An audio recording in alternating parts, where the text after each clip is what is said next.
Yeats attempts to explain the bridge between his art and its impact on his audience. You see, he created his work using a system of underlying beliefs he hoped to convey to his audience, to teach them, even if they didn't realize they were being taught, even if they didn't realize that he was challenging them subconsciously, intuitively, implicitly. You see, Yeats used this psychological schematic to construct his art on top of, so that he could begin to flesh it out and build a much greater dimensional image of life itself and the hidden processes that go on within the mind as an individual, but also within the mind of the collective people. What this highly complex fusion creates is this master mix of adeptship and artistry. Specifically, what does Yeats intend, you might ask, by manipulating his words, his syntax, so that the Trojan horse under discussion can be discerned within the poem? His philosophy kind of explains it like this, and not directly, but this is the process of his philosophy. And so if we are to ask, what does the Trojan horse do here? We but need to compare the two and their functions to find, where this horse best fits into his philosophy. And so what occurs is that the horse functions as an entity, colonizing the mind of the reader, who fails to see it there, hidden. If the reader does not have the willpower necessary to hold on to Agamemnon's name and to wrench the interpretation line by line back out of the myth that has taken it over, then they fall to the same trick that the Trojans did. The ones who did not see the hidden enemy given to them in war. This Trojan horse has been colonizing the minds of readers for the last 100 years. As one by one, it slipped in as we read the poem, thinking of one meaning, but recording the text into our mind with the multiple meanings yet discovered. Another profound element of how the horse functions here comes to the surface when we consider the cyclical nature of trauma. Otherwise put, the cycle of trauma and violence that so often displays itself when one is done wrong unto, and then that person decides to perpetuate that same wrong. Because as the reader reads the poem, he or she becomes colonized by the horse. It slips inside, and there it sits. Now,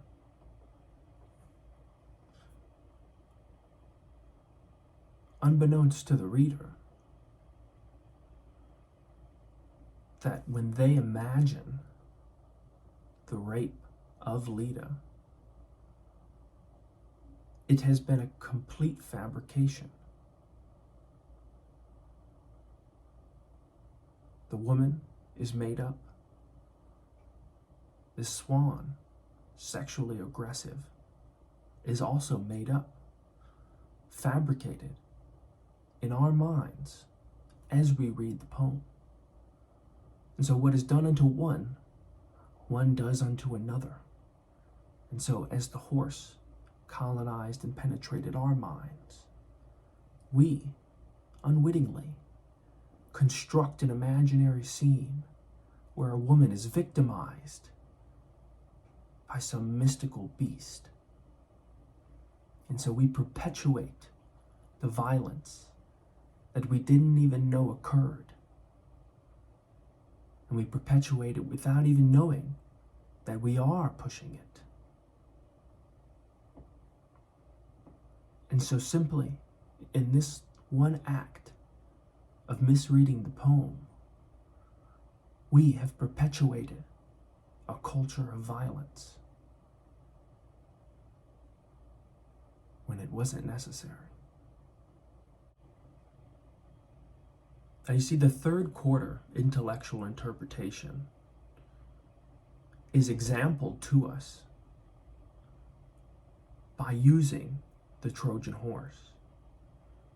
Yeats is putting on the first two interpretations into play with one another so that we can see the contrasting societies and think about the rise and fall of civilizations.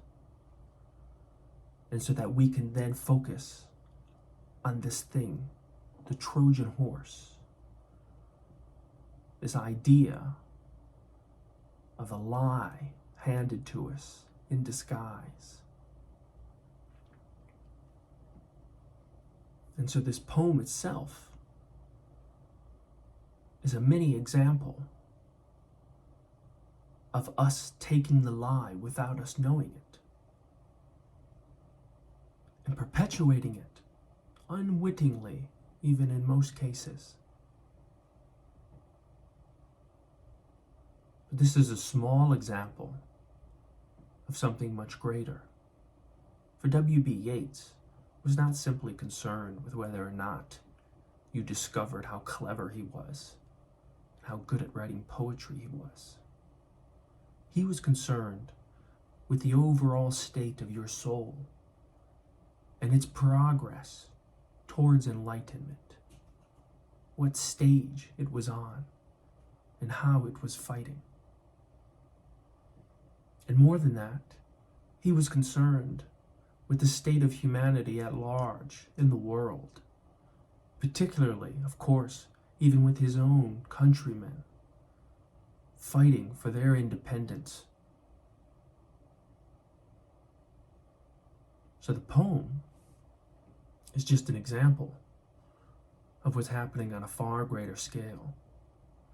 And his philosophy here, and the different elements that he puts on display, are tools to help us better understand how to resist the temptation of this Trojan horse, how to be much sharper with our minds so that we would not make the same mistake as the Trojan generals did, so that we would listen to the great Sinon, the only Trojan elder, who seen the horse for what it truly was and tried to get his other statesmen to set it ablaze right there on the field, to plunge their swords into the heart of it and be done with it. But they did not listen, and he did not persist in his message. And so the Trojan horse was brought inside the wall, and the end of Troy came before dayfall.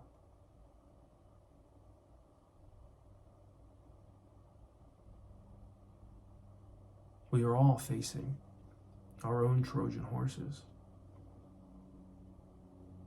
In our literature, in our lives, in our countries, and in our societies. And we must develop an exactness to ensure that our way of life does not fall victim to a trick. So this is where things start to get really interesting as we push our way into the fourth quarter spiritual interpretation of this poem. The first quarter interpretation was all carnal, physical, sexual, violent. It was a make-believe image of a swan raping a woman. And once we escaped that make-believe chaos, then we found ourselves in the second quarter emotional interpretation. Now this interpretation was emotional because we were brought awake by Agamemnon's name and suddenly faced with the fact that we had misinterpreted the previous lines, that the correct text world or mental image had gone by unseen. And perhaps more alarmingly, what's not faced is the fact that even if you only make it back one line, that there was another make-believe image per se that you had let last longer than it should have. And so in working our way back now, in guilt searching for the beginning of the mistake, we find the second quarter interpretation. And it is somewhat of a liberation out of that emotional stirring that alarmed us. And now with these two interpretations of the first 11 lines, we then drop down to the backstop, having deciphered the banner and the body. And we work the backstop. And that is the beginning to the third quarter intellectual interpretation that must be created. Now I use the backstop and the words, its syntax, to call on Yeats' philosophy. She, how did she put on, or rather did she put on his knowledge with his power, for the indifferent beak could let her drop? As previously discussed, I take certain words as signs that I should look to Yeats' philosophy, and that Yeats' philosophy would overlay and fit onto this context. So in doing, I anchor it there, and I then use it to understand the first two quarter interpretations, how the one relates to the other, and the meaning and the message there that we find at that crossroads. The Bible does not record the fall of Canaan. However, Cain's brother Cush is more than put into question about his own character when he fathers Nimrod.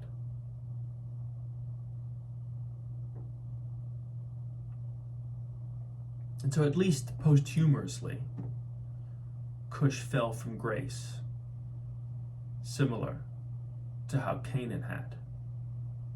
Now Bryant uses an etymological analysis, an analysis of the etymology of words, the ancient root, to show that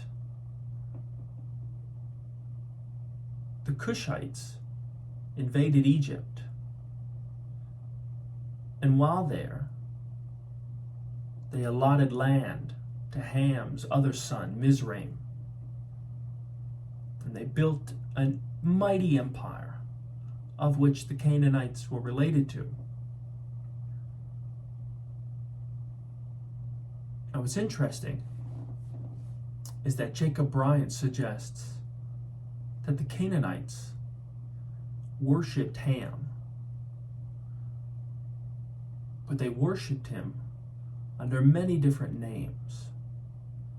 But Ham was the progenitor. He was their great-grandfather, not grandfather, but grandfather, who taught them so much about life and rulership, if you will.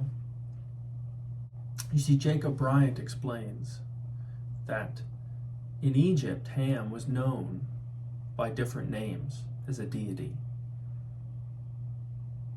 In some places he was called Cadmus. In other places he was called Thoth.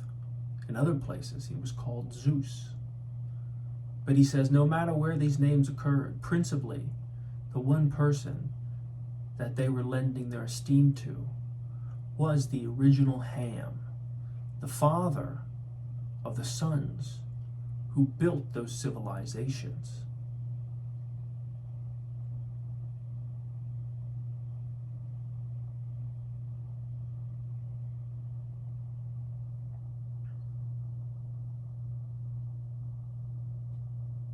And so Jacob Bryant directly shows that the beginning of this cyclical society that colonized people began with the sons of Ham. And that from there, they were best represented, from our perspective, in Egypt, worshiping the god Thoth.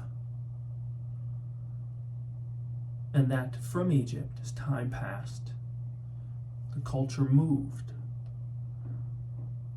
And it moved to Greece. And there they had a different religious system. But there Thoth had transmuted into Hermes. Now Jacob Bryant even goes so far as to explain how a mismatch occurred in the translation of the Egyptian philosophy and religion over to the Greek philosophy and religion. And he goes through an etymological argument again, looking at the roots of words to determine that Hermes was the name of the priest in the temple of Thoth. And so that when they transcribed and transferred through time their traditions to a new people, it didn't exactly fit as they had intended. It shifted and the meaning changed. But then Zeus is a translation of Thoth, or Theos, meaning God. And that is a direct translation. And so when the Egyptians handed over their system, Thoth was split in two, with the one being Zeus and the other being Hermes. And then from there, though, the cycle, of course, did not stop.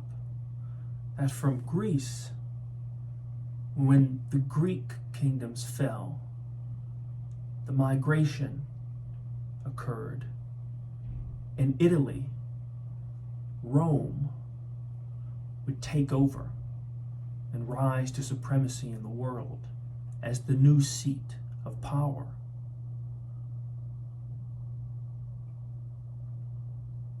And then Rome and the powers of the Roman kingdom would then do unto the world what had been done unto it. For before Greece fell, it had colonized the natives of modern-day Italy with its religious systems. It took its system and it applied it over top the other, so that now Thoth and his influence in Zeus and Hermes would translate over to the Italian society and affect them there in their own systems of religion.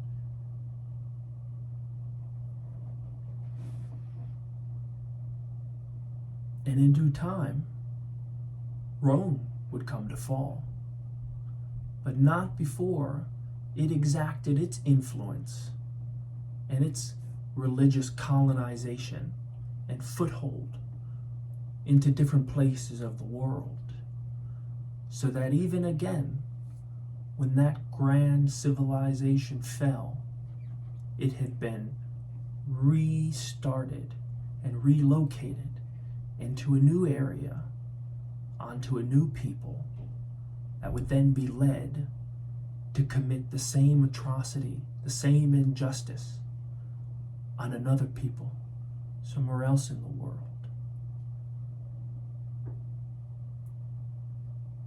And now for Yeats, he's seen this cycle come full circle. Because from Rome was colonized England and Scotland and Ireland. The British colonization, the British kingdom,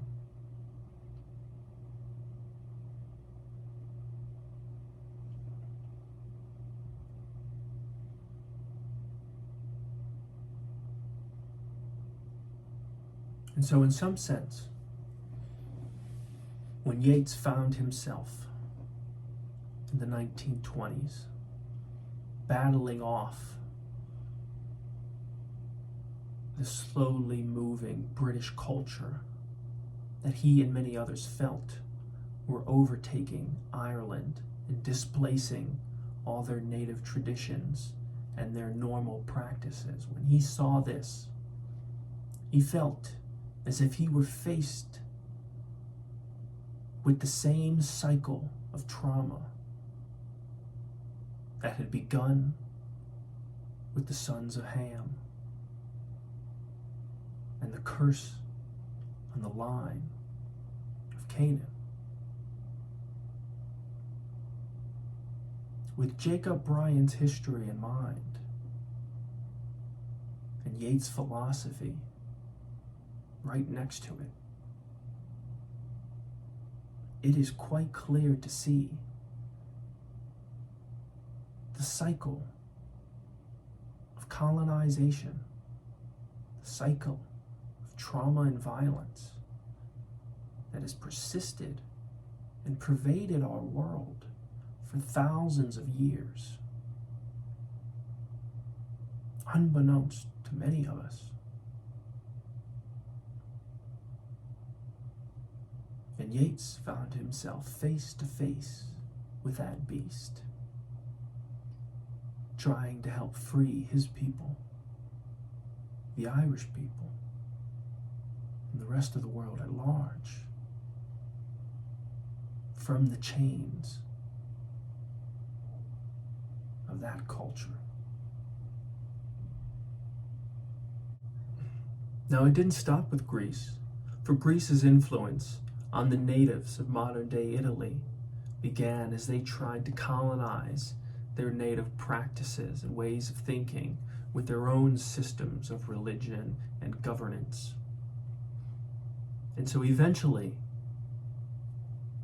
the power seat moved first from Egypt to Greece, and then, once the natives of Italy were colonized, the seat moved from Greece to Rome. And there, Zeus and Hermes got their counterpart names, Mercury and Jupiter, in that religious system. But it didn't stop there, because then Rome, as is known, tried to conquer the Germanic tribes, tried to stretch its control and religion over Europe. And in some cases it was successful, For in the Germanic myths, Odin and Thor are the counterparts of Zeus and Mercury. For each time one of these civilizations rose up, even though they may have had different names for the gods within their system, the system itself were generally the same, and they were aimed to have the same effect on the people. And so the Germanic tribes would eventually blot out the supremacy of Rome, as Rome had blotted out the supremacy of Greece, and how the Grecian kingdoms had blotted out the supremacy of Egypt, the seat of power, just moving each time, gaining new names for all the same old things, until it had found itself in the Germanic tribes. And from there we know the Germanic tribes, the Vikings, the Normans, would go on to perpetuate this colonization in the area, ultimately until England itself and Scotland and Ireland had been taken over by foreigners. No doubt Yeats, seen himself as standing face to face with this psychological cycle of colonization and the perpetuation of violence, that Jacob Bryant, and assumedly Yeats himself, had seen as beginning with the son of Ham, the curse on Canaan. That from that moment of Canaan's curse, and perhaps the illustrious fall of Cush for having fathered Nimrod, perhaps from those moments, the cycle began within our world. And it has survived throughout the millennia, pushing and pulling us all within its barriers, unbeknownst to any of us.